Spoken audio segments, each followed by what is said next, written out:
Desperate to increase your English grade in just 3 months, you're in the right place. 10 tips that are going to propel you towards higher marks. Stay tuned, Schofield on Shakespeare.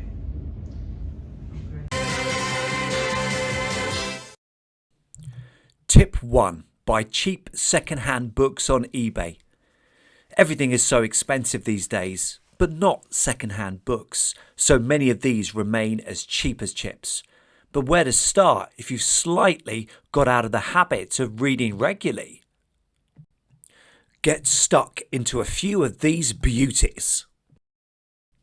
Roald Dahl's collection of short stories is excellent, dark, occasionally sordid, full of unexpected twists. Emma Donohue's Room is extraordinarily powerful, from the perspective of a 5-year-old child who's been kept captive in a small room with his mother, plus wardrobe and bed. Daphne du Maurier's Rebecca is a haunting account of a woman on a second marriage who cannot quite escape the ghost of her predecessor. Plenty of gothic horror and suspense within Susan Hill's Woman in Black. Whilst Nick Hornby's About a Boy is a moving account of a boy who doesn't quite fit in but develops an unexpected friendship with an older man. Hanif Qureshi's Buddha of Suburbia is about a mixed-race 17-year-old keen to experience as much sex and drugs as possible. Sinclair Lewis's Babbitt is hilarious. Whilst Mira Sayal's Anita and Me gives a fascinating, funny insight into the problems experienced by those with a mixed Asian-British heritage. John Williams's Butcher's Crossing is claustrophobic and gruesome, about men hoping to make their fortune by slaughtering buffalo. Jeanette Winterson's Oranges Are Not the Only Fruit is about a young lesbian coming to terms with her own identity within a gritty, no-nonsense, religious northern community. It's very funny in places. On a budget? Not to worry. Look at the prices of some of these books, including postage. What are you waiting for? Get ordering. Tip 2. Read for 20 minutes 3 times a week. Yes, you're busy. Yes, you may initially think you have better, more fun, more important things to be doing. But can you really not make time for 3 20-minute reading sessions each week, perhaps just before bed with one on a Sunday afternoon? According to AI experts, never wrong, the average reading speed for a teenager is around 200 words per minute. Do the math! That means each week you'll be reading 12,000 words, and in 3 months you would have read an additional 144,000. This is likely to result in small, significant improvements to your vocabulary, your writing style, and your reading comprehension. Tip 3. Look up 5 words a day in an online dictionary. Get interested in words. They're shades of meaning. 5 words a day results in 35 a week and 420 over a 3-month period. As with the regular reading, this is likely to boost your vocabulary, reading comprehension skills, and writing style. Tip 4. Complete 10-word vocabulary tables each week. I'm not suggesting that every time you look up a word, you need to complete a table like this. However, it is obvious that this exercise will result in better retention and a delightful 120 new words with context within your vocabulary at the end of the 3-month period. Tip 5. Start using grammatically correct English in all forms of communication. Can you stomach the shame? Can you withstand the peer pressure to avoid abbreviations such as ASAP, LOL, and dare I say it, WTF? Can you go back to basics and start reusing capital letters and full stops correctly, and even the dear much maligned apostrophe? Because if you do, this will make it easier for you to write accurately in your academic subjects, especially English. Tip 6. Write improved paragraph on previous exam homework assignment once a week.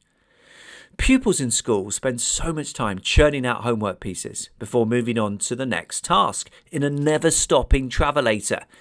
So many pupils I know will look cursorily at the mark before asking me about grade boundaries. This is a waste of time. Your focus should always be on what you need to do to improve. So, look back on a previous exam or piece of marked work. What has been annotated? What are the summative comments? If one of your paragraphs contains numerous squiggles, have a go at rewriting it, aiming to be clearer and more precise in your phrasing and use of punctuation. If your teacher has written that your analysis is a little vague or wishy-washy, or on reflection you have realised this, have a go at rereading the prompt passage and writing a more insightful paragraph. You don't even need to get a teacher to mark your improved paragraph. Over time, you yourself will be able to discern improvement in a specific area, even if you aren't able to identify the exact new mark. Tip 7. Listen to short stories, radio dramas, novels once a week for 90 minutes. These days, all of us still love to slip in our AirPods or cheeky Sonoflows and relax with a Spotify playlist. Keep doing this, but just occasionally substitute the banging tunes for some oral exposure to lavish description, formal language, and unexpected plot twists. This will help give you ideas for your own creative writing, as well as help you expand your vocabulary. 90 minutes a week becomes 1,080 minutes over the 3-month period. Of course, this is going to make a difference. The website shown on screen now is archive.org. Tip 8. Build up your own bank of interesting similes. So much of the imagery I read is tedious tripe. Start copying out similes from published writers to adapt within your own writing.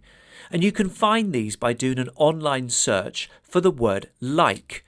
Yes, you will need to whiz past the predilections for various humans and vegetables, but fairly frequently you will also find a simile, which can potentially be adapted to make your own writing more original and thought-provoking. Project Gutenberg is one you might like to try. Here are a few similes from Charles Dickens's Bleak House. Note the lively verb waddling and the fact that it isn't just a lizard but an elephantine lizard. Meanwhile, here note the characteristically Dickensian description of 18 friends bobbing up like 18 hammers in a pianoforte. Tip 9. Use look, cover, write to learn 5 spelling errors each week. You may have a sense of your own spelling ability. You may believe that you're good, and some may feel that you're terrible. But either way, keep working at it. Anyone, even those with dyslexia, can make progress with plenty of systematic hard work.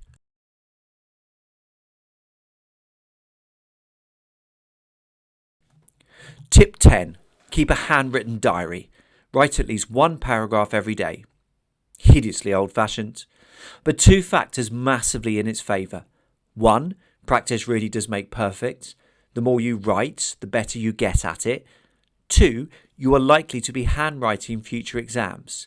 By keeping a diary, you're practicing your handwriting and getting used to writing more regularly, thus potentially reducing future hand cramps and discomfort. I don't think it really matters what you write about, but try to be reasonably ambitious with your vocabulary and to make it interesting. Make it something to be proud of. This has been a Schofield on Shakespeare production showing you how to get higher grades in just 3 months. Many thanks for watching.